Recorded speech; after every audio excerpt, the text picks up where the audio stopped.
그곳은 긴 세월 동안 분쟁이 이어지고 있었다. 어째서 싸우게 되었는지, 어째서 이 분쟁이 시작되었는지 그 원인을 제대로 알고 있는 사람도 이미 거의 없었다.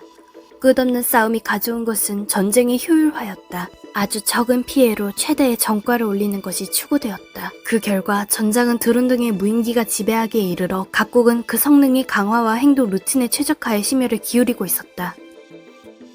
그런 상황 속에 강대한 군사제국에 대항하기 위해 개발된 초병기 섬도는 한 소녀에게 맡겨졌다. 그 소녀 레이는 개발자의 눈이 휘둥그레질 만한 잠재 능력을 발휘. 역사나 전술 그리고 섬도라는 기술, 동년대의 소녀가 수년에 걸쳐 이해할 수 있을 정보를 며칠 만에 이해했다.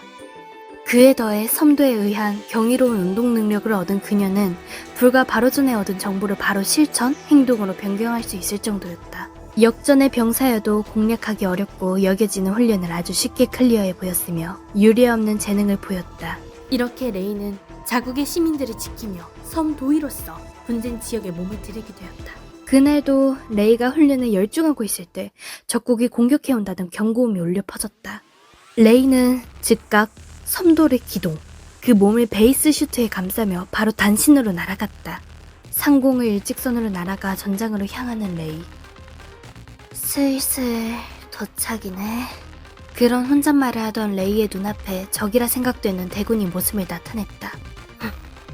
언제나처럼 사명감에 불타올라 언제나처럼 끊임없이 전투에 임하는 레이. 하지만 그날의 전투가 그녀의 운명을 크게 바꾸게 된다.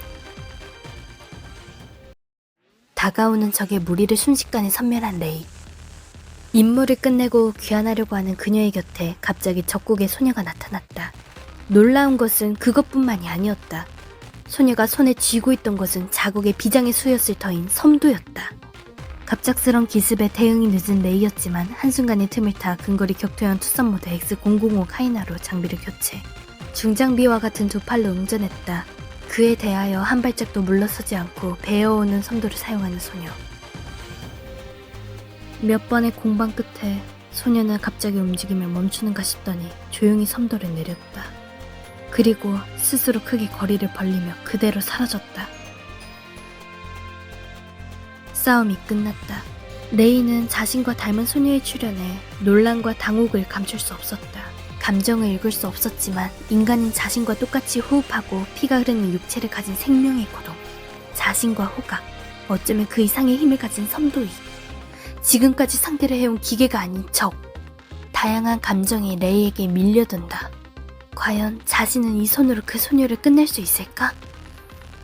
한편 적국의 소녀는 단지 상대를 쓰러뜨리는 것만을 자신의 사명으로 삼아왔다. 군사제국의 무기로 태어나 대선도위로서 철저하게 조정된 존재. 설령 상대가 무엇이든 간에 용서 없이 단지 효율적으로 눈앞의 적을 부술 뿐. 하지만 자신과 같은 소녀가 주저하며 검을 휘두르는 것을 보고 그 모습에 아주 조금이나마 말로 표현할 수 없는 뭔가를 느끼기 시작했다. 적국 섬도이와의 격렬한 싸움. 그날부터 레이는 계속 고뇌하고 있었다. 자신과 닮은 동년대의 소녀와의 만남, 놀라움과 단혹감과 함께 아주 조금의 기쁨도 있었다. 다시 한번 만나고 싶어. 이야기해보고 싶어. 상대는 적국의 병사일 텐데 자연스럽게 그렇게 생각했다. 하지만 전력으로 부딪혀올 그녀에게 방심했다간 목숨이 위험해. 그렇다면 답은 싸움 속에서 찾을 수밖에 없어. 그날의 싸움에 레이의 앞에 다시 검은 선도이가 나타났다.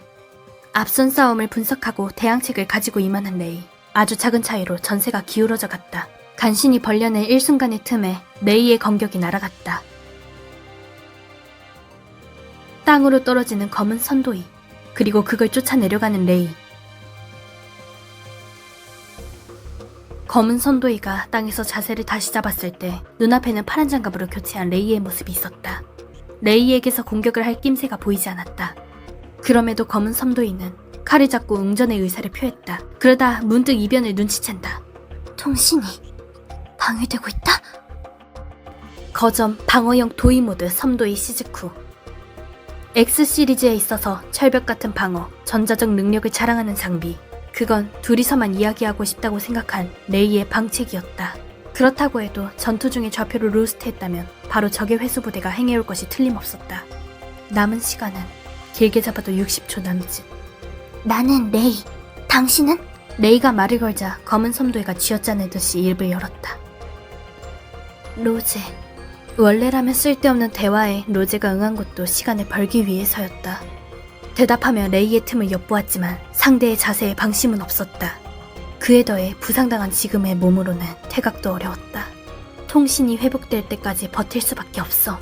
아니면 동기어진이라도. 앞으로 30초. 레이는 어디까지나 전투 자세를 풀지 않고 로제를 바라보았다. 낙하한 충격으로 부서진 것일까? 부서진 바이저로부터 로제의 얼굴을 볼 수 있었다. 아픔을 느끼고 있음이 분명하지만 표정에 변화는 없었다. 마치 기계 같은, 인형 같은 표정. 하지만 그 붉은 눈동자 속에서 깊은 감정이 엿보였다. 외치는 것 같은, 울고 있는 것 같은. 앞으로 15초. 레이는 싸움을 그만두었다. 자신은 그녀에게 최후의 일격을 가할 수 없었다. 그리고 이에도 사람을 죽이길 바라지 않았다. 앞으로 8초. 너도 사실은 싸우고 싶지 않은 거지? 제대로 답변이 돌아올 것을 기대한 것은 아니었다. 단지 지금 느낀 것을 입으로 냈을 뿐. 앞으로 2초. 레이는 조용히 미소 지으며 등을 돌리고 떠났다. 0. 그 직후 로제의 통신이 회복되었다. 앞으로 10몇 초 후에 회수부대가 도착한다는 연락이 들어왔다. 낙하한 드론을 회수하는 것처럼 기계적으로 회수당하는 로제. 움직이지 않게 된 몸을 지탱하며 로제는 생각했다. 어째서 자신을 끝내지 않았을까? 어째서 거기서 미소를 지었을까? 가슴 속에서 솟아나오는 무언가에 로제는 당혹스러웠다. 다만 그건 불쾌하지 않았다. 따뜻했다고 생각했다. 처음 겪는 상냥함에 그녀의 마음이 녹고 있었다.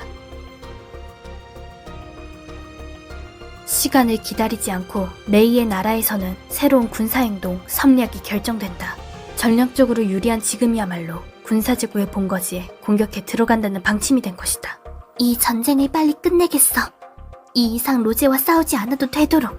레이는 새로운 결의를 가슴에 품고 이미 출격 준비를 기다리고 있던 선도기구 허큘리 베이스에 올라탄다. 그리고 출격 신호와 함께 힘차게 하늘로 날아갔다.